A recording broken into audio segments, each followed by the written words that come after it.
Добар ден и од мене. За мене беше чест и задоволство да бидам овде и да разговараме за ИКТ индустријата практично.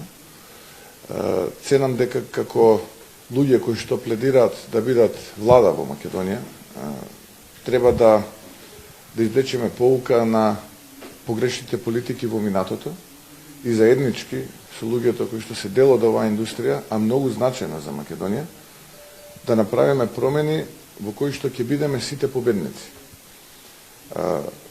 Најважно е кога ќе водите политика базирана на искуство, а не политика базирана на чувство. Сигурно луѓето кои што се во ИКТ индустријата и оваа комора каде што сме ние денеска, Масит комората, има многу поголемо искуство од нас како политичари. И кога разговараме врз основа на искуство и факти. Сепак вие да имате околу 20.000 регистрирани вработени, да имате околу 3.000 правни субјекти, обрат, приходи кои што се годишно повеќе од 1,3 милиарди евра, извоз повеќе од половина милиарда евра, се бројки кои што се значајни, исклучително значајни, додадената вредност во овој бизнис е огромна, платите и луѓето кои што се дел од овој бизнис се итекако важни за Македонија како држава, и ценам дека ваков тип на состаноци се многу значајни, посебно сега пред почеток на кампањата. Една недела сме прилика пред почеток на нешто помалку од една недела кампањата за парламентарните избори, а веќе председателската кампања е во полнек, втората недела е веќе започнала.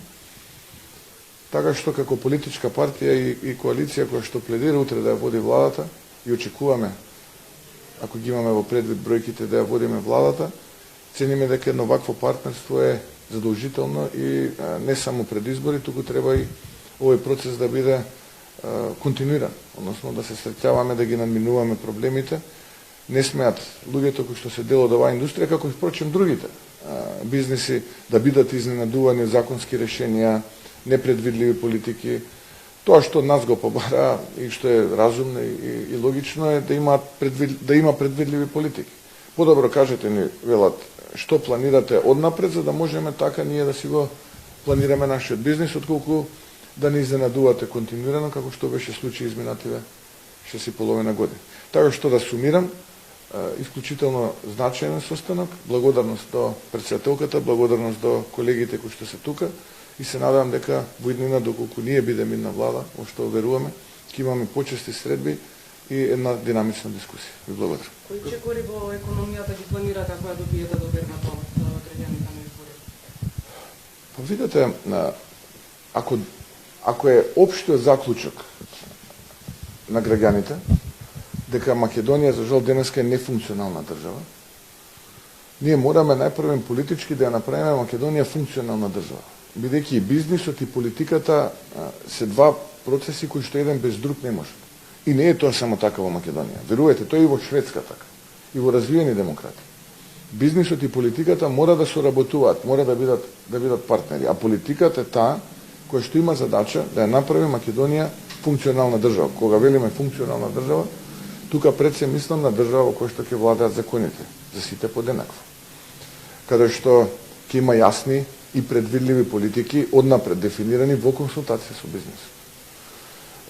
Понатаму ќе имаме јасна и предвидлива даночна политика, да нема осцилации. Еднаш рамен данок, па ајде сега ни текнало прогресивен данок, па не има критики за прогресивниот, па повторно рамен данок и така натаму и така натаму.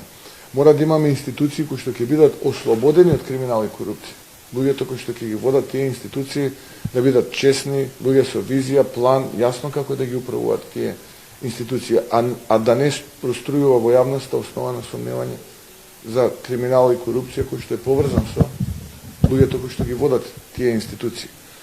Во делот на проектите, како ВМРО ДПМН, имаме силни адути кои што се дел од нашата програма, изборна програма, платформа 1198-1198. Наистина таму имаме јасни политики и јасни проекти. Тие ги презентиравме кога ја представувавме програмата и официјално, исто и овдека ги презентиравме дел од тие политики, дел продолжуваат, бидејќи состанокот се уште трае. Така што еден од проектите е инвестиции кои што ги планираме во делот на децентрализација на средствата од буџетот кон локалните единици на самоуправа, 250 милиони евра годишно, 1 милиарда евра во еден 4-годишен мандат, нешто што треба да биде драйвер, да ја покрене македонската економија. Така што навистина имаме политики во економијата кои што ќе носат развој и прогрес, иако често пати изборувам дека кога ветувате и кога излегувате пред граѓаните со ветување, мора да сте внимателни, да не сте толку смели, бидејќи ако ветувањата потоа не ги испорачате, тие продуцираат разочарувања, а разочарувањата денеска гледате што ни резултираат, се празни државата, бидејќи луѓето не гледаат иднина тука. Ние не сме чудотворци, чуда се невозможни, тоа сум го кажал многу пати, го повторувам и сега, но навистина имаме програма која што нуди развој и нуди држава која што ќе биде средена и функционална, нешто што е спротивно од ова што досега е Македонија. Едно политичко прашање, ако може да коментирате поканата на Пендаровски за дуел. Па Пендаровски сега го гледам по митинзиве како се препелка. Се пресметува со сите, практично.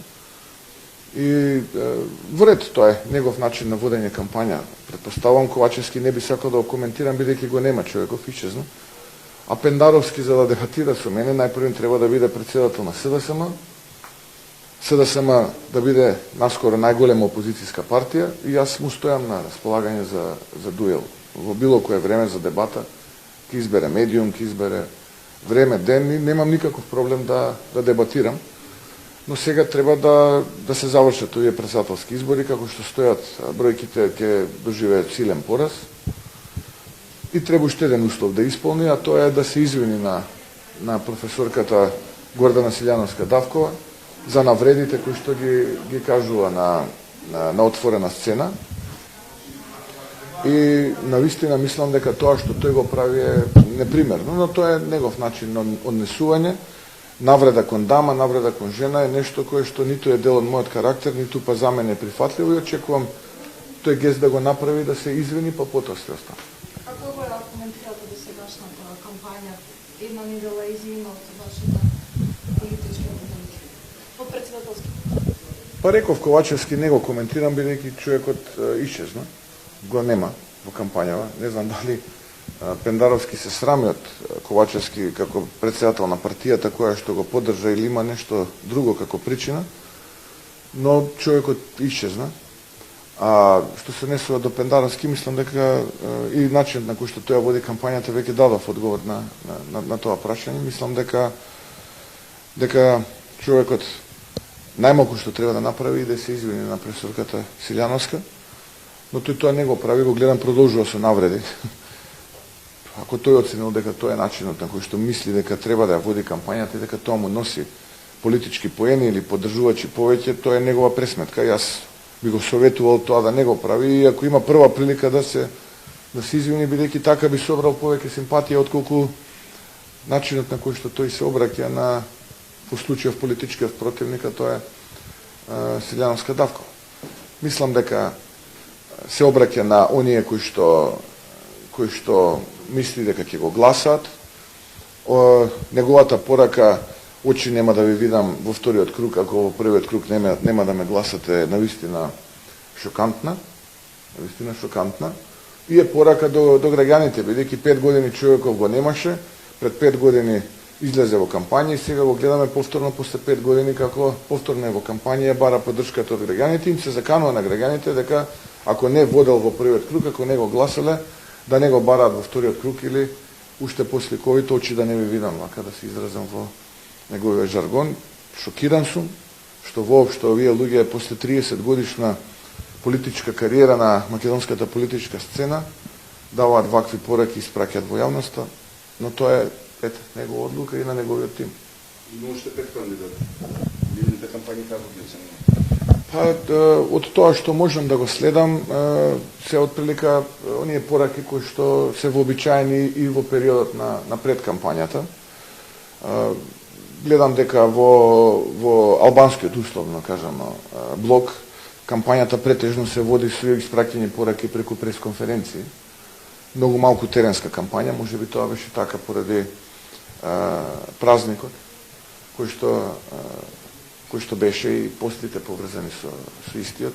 Зборам тука пред се на Бајрам Рамазан, ја користам и ова прилика на уштеднашка на нашите сограѓани од исламска вероисповест да им го честитам празникот, да им посакам ним и на сите граѓани здравје и среќа, тоа е најважно, другото ќе си дојде. Така што очекувам сега можеби поголема динамика, откако еве помина постите таму. Во останатите кандидати ги слушам вообичаените пораки, не можам да препознам нешто ново, нешто кое што би било еве game changer во целата оваа кампања, вообичаени пораки. Мојот став е дека идниот председател на Македонија е Гордана Селјановска-Давкова, лично застанав позади незе, како ВМРО-ДПМН и коалиција Твоја Македонија, и пораките кои што ги имаме, ги рефлектираме на станите кои што ги имаме во изобилие на дневна основа, интервјуа, изјави и така натаму. Посакувам кампањата да помине, да биде мирна, да нема некои посериозни инциденти, да биде демократска и потоа оној кој што ќе добие довербата, ја силно верувам дека ќе биде тоа Гордана Селјановска-Давкова и ВМРО-ДПМН и коалицијата Твоја Македонија да направат нешто ново за Македонија, нешто што ќе биде поразлично од тоа што гледа граѓани во изминативе 3 децени. Бујар Османи често во неговата кампања зборува за уставните измени, последно што каже рече дека ако тој станал председател, ќе ги собрал сите председатели на политички партии во кабинет, пак го треба и со денови и со месеци за да се најде консензус околу уставните измени. Како е коментирате? Бујар Османи за таков консензус ја испушти можноста како министер за надворешни работи, кога ние како ВМРО-ДПМН и јас лично имавме пресконференција и се понудивме да бидеме дел од процесот кој што тогаш го водеа шверцерски тајно позади очите на јавноста во Македонија. И ако тој навистина сакаше политички консензус и консензус народен, тогаш имаше таква можност како министер за надворешни работи. За жал, тој се однесуваше неодговорно и авантуристички, екзибиционистички и направи историска грешка. Најпрвен што го лажеше сопствениот народ, а потоа што го потпише вториот протокол, каде што дозволи работата на комисијата која што има за цел да ги утврди историските факти, да биде критериум за напредок на Македонија до полноправно членство на Европската унија. Упатите јавна покана до опозицијата на првиот митинг. Добивте ли повратен одговор и што со нивниот устав? Они велат дека еве доколку добиете потврден одговор за коалицирање, они велат дека устав мора да се отвори. Како ќе го изменажирате? Јас упатив официјална порака до албанската опозиција, официјален одговор на мојата официјална порака до овој момент немаме добиен. Ви благодарам, да имате убав ден.